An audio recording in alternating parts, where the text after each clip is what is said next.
Welcome to the MVP Show. In this podcast, I'm having a chat with the world-famous Steve Mordue, someone that's become a quick friend and collaborator. The format for the show is that of a fireside chat. For full show notes, please visit nz365guy.com/36.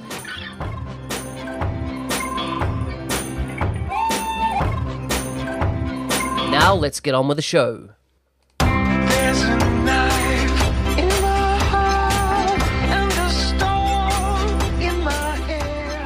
Okay, everybody, I'm here with Steve Mordue. Steve, why don't you go ahead and introduce yourself? Sure. Steve Mordue. I'm CEO of ForceWorks, which is a SI turned ISV in the U.S. We also have an ISV solution called Rapid Start CRM that we're spending a lot of energy on. And I've been an MVP since 2017. Okay. So an MVP since 2017. Tell us, what part of the US do you live in, and what's so special about where you come from? I actually live in Tampa, Florida, which is on the west coast of Florida, which is completely different from the east coast. If anybody's ever visited Miami or Fort Lauderdale, that's not the Florida I live in. We live in the much quieter, more laid-back, relaxed side of the state. It gets warm here, but in a previous career, I was involved in, oddly enough, building shopping malls, and built shopping malls all over the country. So I had my chance to travel to lots of different parts of the country and different climates, and always look forward to coming back here to Tampa. And I was born here in Tampa. Nice. So what about family? Do you have family with you? I do. As a matter of fact, my wife is a business partner. She's actually the owner of Rapid Start, which is its own entity for that ISV solution. Right. Oh, very good. And any kids? I have 4 from a previous marriage, and she has 2, but we only have one left in the house, who just turned 16, got her driver's license, and we have hardly seen her since. Wow. So you'll be totally free soon. I can see the light at the end of the tunnel. Hey, I've never been to Tampa. If I was coming, what type of food should I be eating there, and what should I be seeing and doing? Well, there's some Cuban influence here from back in the day. So obviously there's some areas in town that have got some pretty incredible Cuban food. A legitimate Cuban sandwich. Nice. Yeah. What's in your Cuban sandwich? I've never heard of one. So a Cuban sandwich would be made with it's kind of a flattish bread, and it's got ham, roast pork, Swiss cheese, pickles, mustard, mayonnaise, and then they press the sandwich. So they'll put butter on the outside of the bread and put it in this press and press it into flat. Kind of, I think, before the paninis with the pressing of all the ridges. Sounds like a panini. These are all flat, right? Yeah, but no ridges, just pressed flat. Okay. Oh, interesting. So you've been an MVP for a while. Kind of tell me, has it affected your career anyway? I would say it has, and I wouldn't say it's been a while compared to guys like you and some of the others. I'm still fairly freshly minted. I only just got through my first renewal cycle here, so I haven't been one that long. Okay. But it's definitely has been interesting. I made it a point when I very first. I'll give you a little bit of background. Okay. We were Salesforce partners for about 10 years, and I had a partner in that business. And Microsoft launched Dynamics CRM Online with 2011, and that was really their first push into the cloud with that CRM product. And we'd been cloud for years. So we decided we'll go take a peek at this, kind of look over the fence and see what Microsoft was doing. And really at that time it was pretty clunky. So we chuckled a little bit at their feeble effort over there, but I kept looking at it and thinking, there may be an opportunity here. And the opportunity I saw at the time wasn't, with this great platform, because it wasn't at that time. The opportunity I saw was that nobody else was looking at it either. The existing Dynamics partners were still focused on on-premise, and here's this new fledgling cloud offering that really nobody was interested in. And so I decided to pursue that path and get involved with that product. And we were one of the leading sellers of that product in the first year with, frankly, not very many licenses because we just got in so early. But because we got in early, we started making some good connections with Microsoft. Funny story. I had a guy from Microsoft kept calling me, and we had formerly been Salesforce partners. And if a Salesforce guy calls you, you don't answer that phone because he just wants to find out who you're talking to and go try, he'll go straight to that customer. And the next thing you know, you're in the back seat of that deal. So we'd kind of gotten in the mode of, you don't ever, talk to anybody from the platform that you're representing. But this guy kept insisting. And he finally told me, I left a message one time, said, look, I'm going to be in Tampa and I've got 2 hours in the middle of the day. And I want you to meet me, you and your partner to meet me for lunch. And if you don't, I'm just going to sit in my car somewhere in a parking lot. So he kind of guilted me into it. So I said, all right, fine. So I picked the most expensive restaurant in town. And we went and met this guy. And this was when I had a business partner still. And we both sat there, with our arms crossed, just waiting for, this Microsoft dude to, ask us who we're working with, what customers we're trying to get, all the same stuff. And it just went a completely different direction. He was like, what can I do to help you? Can I make some connections at Microsoft? Can I get you some leads? Can I get you some customers? And it was very strange for us. But one of the things he told me in that first meeting that really stuck with me was that spend as much time marketing yourself internal to Microsoft as you do external to customers. Wow. That's great advice. We had never done that with Salesforce. I mean, we just avoided them like the plague. And I thought about that after the meeting. And I thought, he seemed like a straight shooter and he made a few introductions. And so I went deep down that path. And at that point really was when my partner realized that I wasn't backing off this Dynamics thing. And he was kind of Salesforce to the core. So I bought him out and he actually went to work for one of our big Salesforce customers. And I took over the business at that point as a pure Microsoft Dynamics shop. And really between focusing on getting to know people inside of Microsoft, I ended up really turning 100% of my marketing efforts internal to Microsoft. And we've gotten probably 99% of our business has come from Microsoft, sending us business, putting us in front of customers ever since. Smartest move I ever made. Wow. That's your story is really, quite a unique story, as in most partners are always bemoaning their relationships with Microsoft or, lack of visibility within them. But obviously you went out of your way and actually engaged hardcore based on that advice. We didn't have the history with Microsoft. We came in when they launched CRM Online. Ballmer was still there, but it was kind of the last couple of years of Ballmer. And I definitely got the sense, talking to lots of partners that have been in the channel a long time, that there was, pent up, they're disgruntled over things that had happened way before I got here. But I just had an open mind and I didn't see any of that. I mean, everything I saw was supportive and rah-rah. And to be fair, we're coming in as a former competing cloud partner who was already, well-versed in cloud CRM into a direction definitely Microsoft wanted to move into that cloud direction. And all of the partners that they already had were really dragging their feet. So we just, it was a perfect timing for us. We stepped onto the front of the train when nobody else was even willing to get on it, and just got that ride. And that's been my goal ever since, is to try and stay in the front car of the train wherever Microsoft goes. Yeah. Makes sense. So, a lot of people are, particularly MVPs, have come into the program and they had a very strong Dynamics 365 background.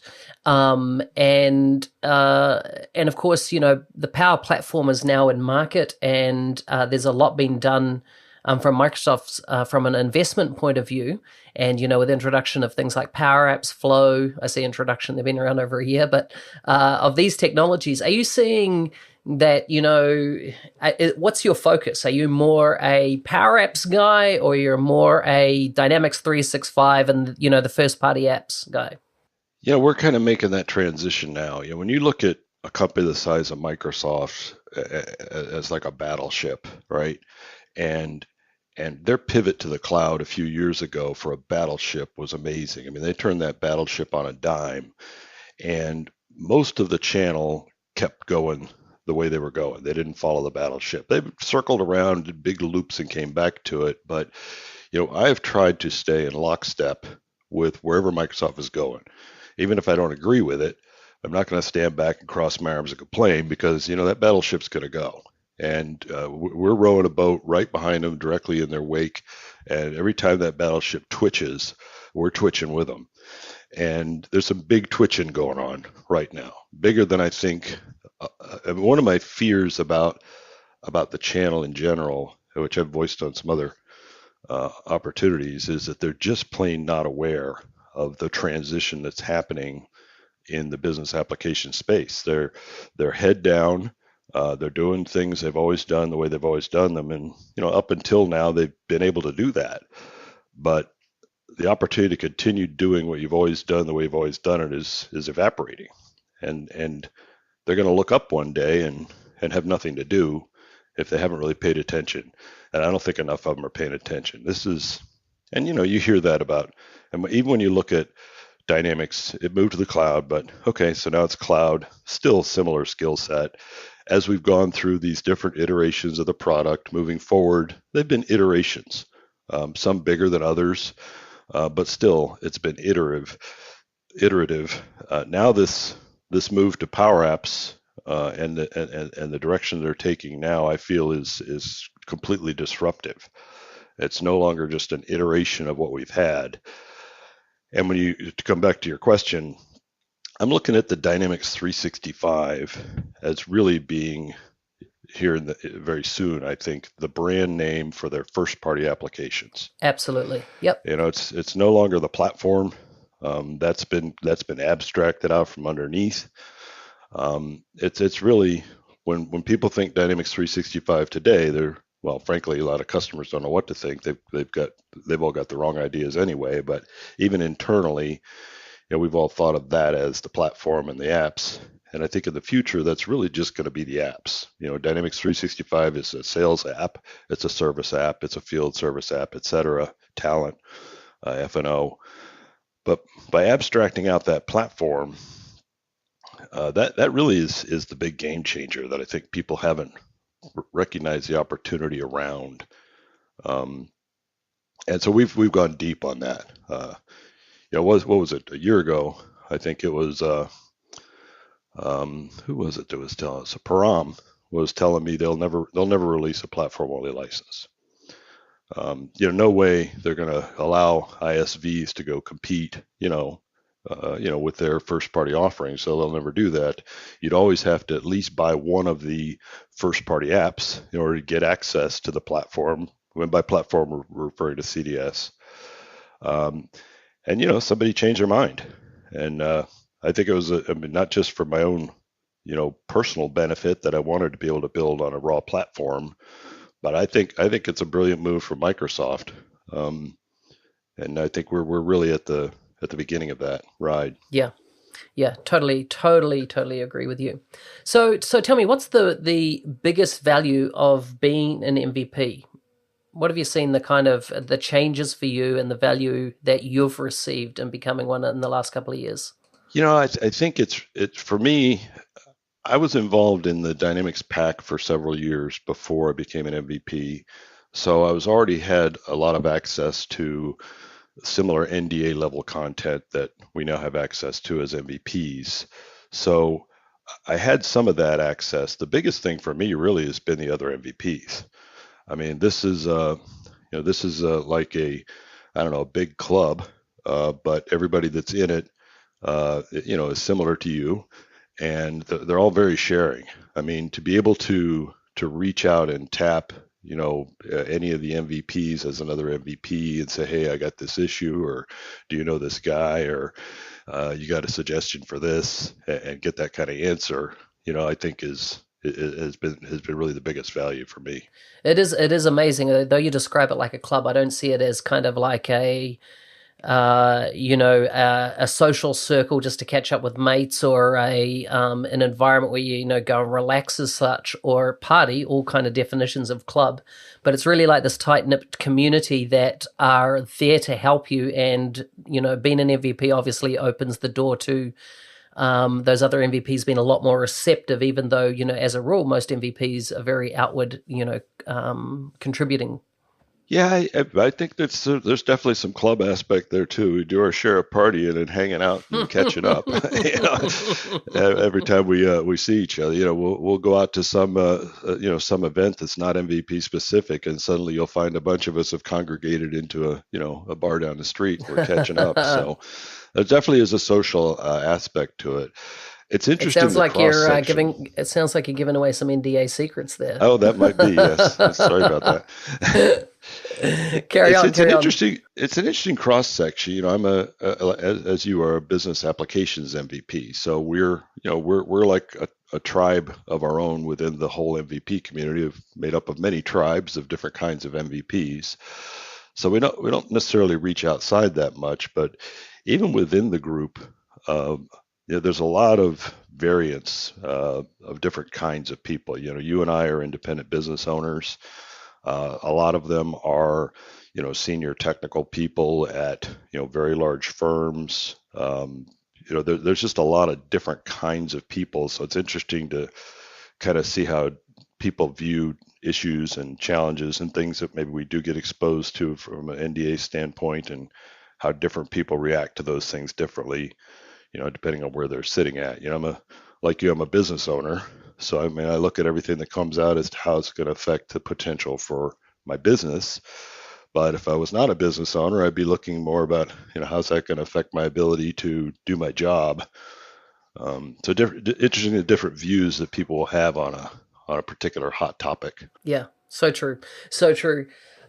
Listen, one of the things that we're to maintain our MVP kind of status after becoming an MVP, and of course becoming an MVP is about contribution. But what do you what's your operating model of giving back to the community and creating value for others, which really is ultimately how you end up becoming an MVP. What type of things do you actually do yourself? Not kind of what you've heard other people do, but what do you do as your area of contribution? It's interesting. I'm not exactly sure how I became an MVP, because I didn't necessarily meet all the criteria that you would look at that's out there to become one. So when I thought about, what do I need to do to keep it, I really didn't know what to do. So I didn't do anything different. I just was doing the same thing I was doing before. So probably my biggest outreach effort is really around the blog. I do, quite a bit of blogging, and have a pretty good following on the blog for the writing, and from a blogging standpoint, it's frustrating still that the most read post that I ever wrote still gets a ridiculous number of hits. And I wrote it about 5 years ago, and it was about understanding Office 365 mailboxes. Way out of date. I mean, it's not even relevant anymore. It still gets more. But one of the things I noticed, as a business owner, that was great. But the technical post for me didn't seem like it had a lot of upside.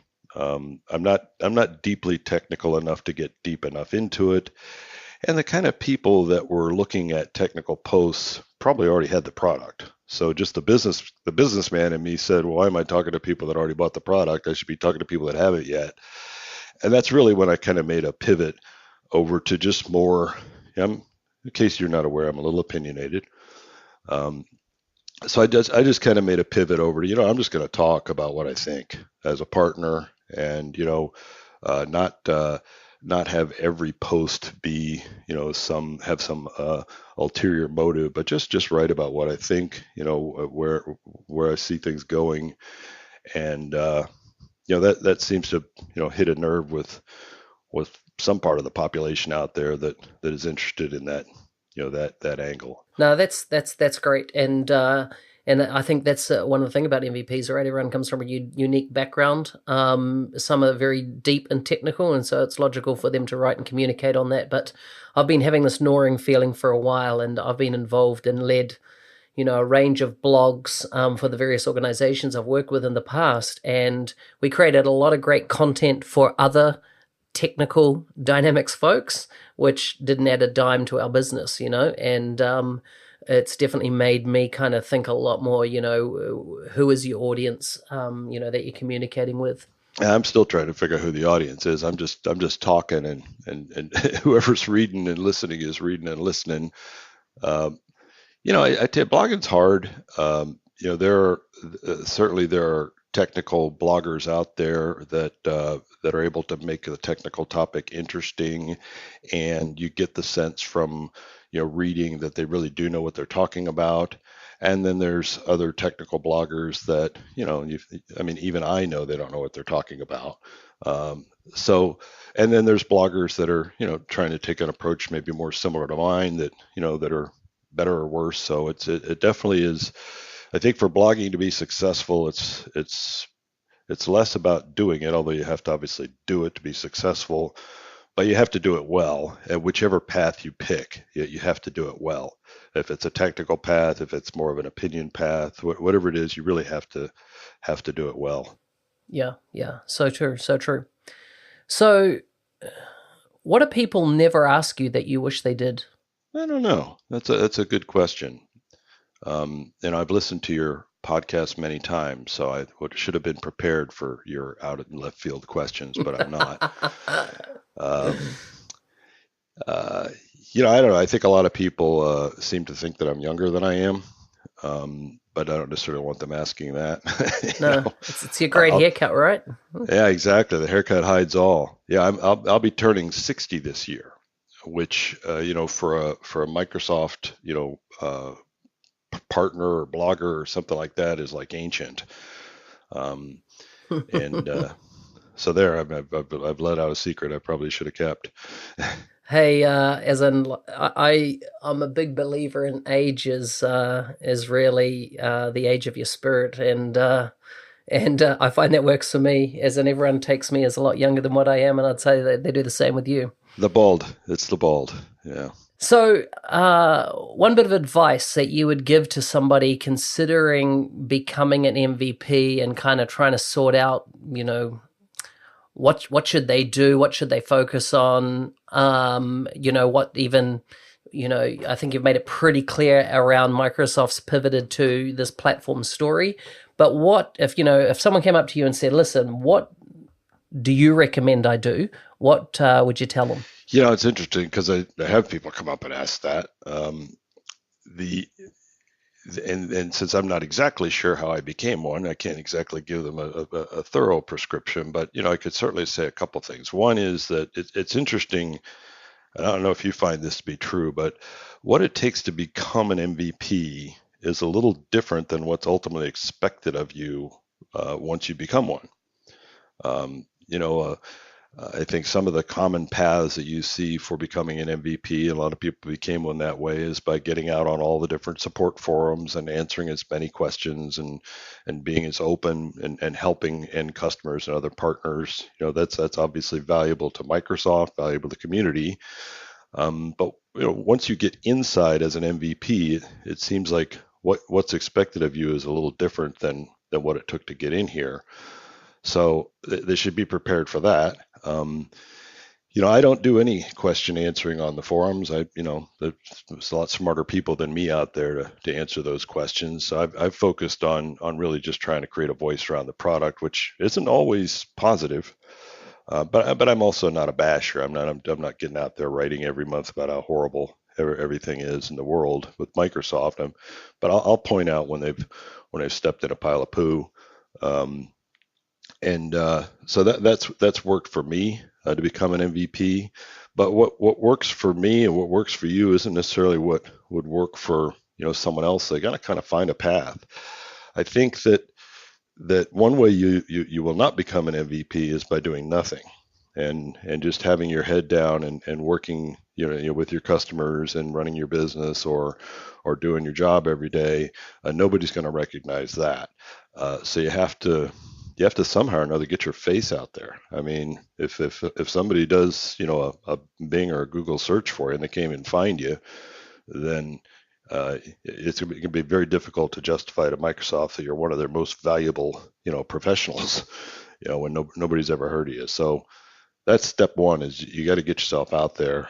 And I think it almost seems like if your goal is to try and become an MVP, then you probably had the wrong goal, and you probably won't get it that way, because we've all seen many folks out there that are pinging us, hey, I've been trying to become an MVP for 5 years now, doing this, that, and the other. And I tell them, I said, well, stop trying to become an MVP.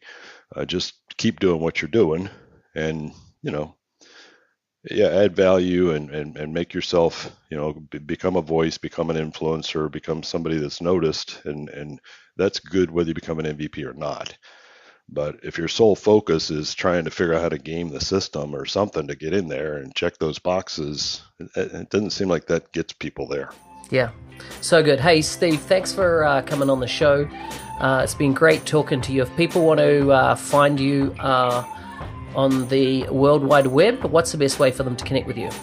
Well, my blog is at stevemordue.com, and they can follow me on Twitter at Steve Mordue. Hey, thanks for listening. If you've enjoyed the show, please subscribe and leave feedback on your favorite podcast app. Full show notes can be found at nz365guy.com/36.